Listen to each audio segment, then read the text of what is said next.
La Chine interdit les ananas taïwanais. En réponse, tout le monde achète plus d'ananas.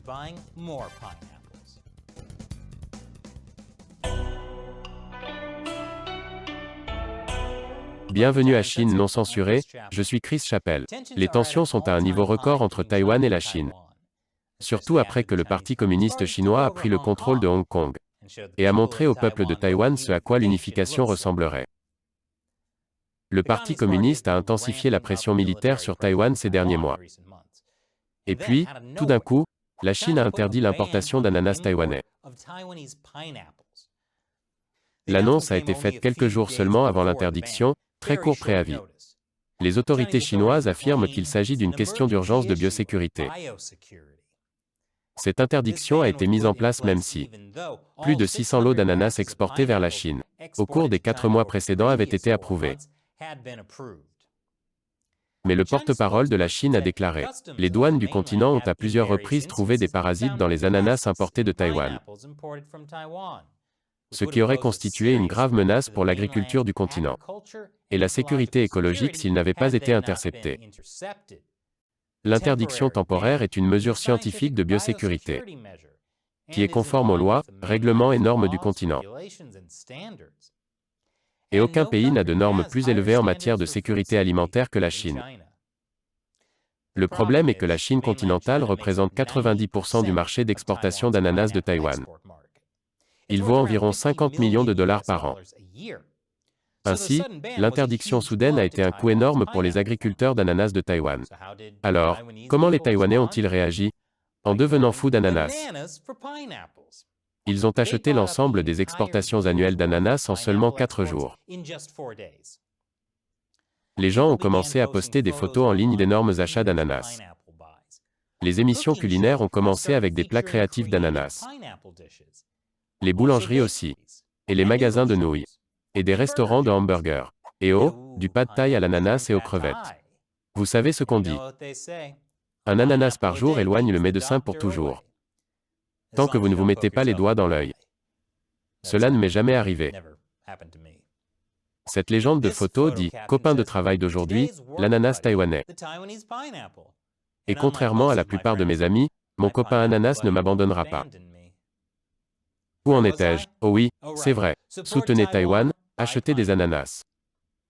Je veux dire, qui ne voudrait pas acheter des ananas?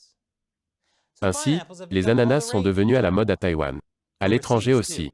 Le Japon a commandé 6000 tonnes, cela n'a pas suffi. C'est un supermarché japonais. Tous les ananas taïwanais ont été vendus. Je suppose que personne ne veut acheter d'ol. Le représentant de Taïwan aux États-Unis fait la promotion des ananas de Taïwan, aussi. Et l'Institut américain de Taïwan, qui est l'ambassade des États-Unis de facto là-bas, a partagé une photo du directeur Brent Christensen, avec le décor créatif d'ananas autour du bureau. La légende dit « Avez-vous ananassé aujourd'hui ?» Vous savez que c'est une tendance à la mode quand les gens commencent à l'utiliser comme un verbe. Vous ne me croyez pas? Il suffit de Google. Et l'ambassade du Canada de facto, le bureau du commerce canadien à Taipei, a partagé séparément une photo d'eux-mêmes, appréciant la pizza à l'ananas. À quoi je dois dire « ananas sur la pizza ». Pas cool, Canada. C'est une façon de la gâcher. Comme vous gâchez tout. Quoi qu'il en soit, les efforts du Parti communiste chinois pour punir Taïwan se sont retournés contre eux. Les gens à l'intérieur et à l'extérieur de Taïwan se sont rassemblés. Et maintenant, les ananas sont devenus un symbole pour tenir tête au Parti communiste chinois. Une douce fin. Cette frénésie d'achat d'ananas de Taïwan est un peu comme ce qui s'est passé l'année dernière avec le vin australien. Après que le gouvernement australien ait demandé une enquête indépendante sur l'origine du coronavirus, le régime chinois a bloqué ou imposé des droits de douane sur un large éventail d'importations australiennes vers la Chine. Cela comprenait un droit de douane de 200% sur le vin. Les médias d'État chinois ne l'ont pas qualifié de punition, mais simplement de mesure anti-dumping. En outre, le gouvernement australien ferait mieux de grandir ou faire face à plus de douleurs. Ouais, totalement pas politique. En réponse, il y a eu un appel mondial pour acheter du vin australien. Les politiciens ont encouragé les gens à acheter du vin australien. Et même la Maison-Blanche a présenté du vin australien lors d'une réception de vacances. Andreas Fulda, expert en affaires internationales et auteur d'un livre sur la démocratie en Chine, a déclaré: le danger de cela, pour la Chine, est que d'autres pays remarquent. Vous ne pouvez pas simultanément dire que la Chine est un pays pacifique qui ne cherche jamais la bagarre avec des gens, et puis simultanément dire si l'Australie ne change pas son système politique, système juridique, politique étrangère, système éducatif, et tout le reste. Nous ne normaliserons jamais les relations.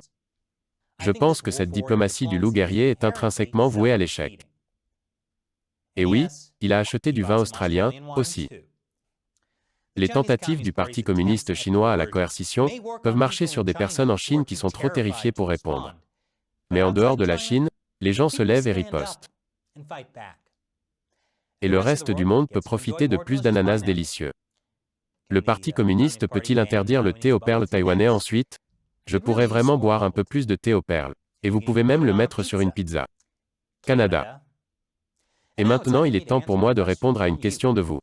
Un spectateur qui soutient Chine non censurée sur Patreon. John Schultz dit: à ma connaissance, tous les pandas géants et leurs futurs descendants sont apparemment la propriété de la République populaire de Chine. Les États-Unis et d'autres puissances devraient-ils s'approprier les nombreux pandas détenus à domicile, comme rémunération partielle pour le tsunami de vol de propriété intellectuelle, et d'autres droits de propriété par les Chinois? Bonne question, John, vous avez raison. Chaque fois qu'un zoo n'importe où dans le monde accueille des pandas chinois, l'affaire est que les pandas appartiennent toujours au gouvernement chinois. Les zoos doivent débourser jusqu'à $1 million par année pour n'en louer qu'un seul. Et si des bébés oursons naissent, ils paient une taxe supplémentaire de $400 000 pour bébé.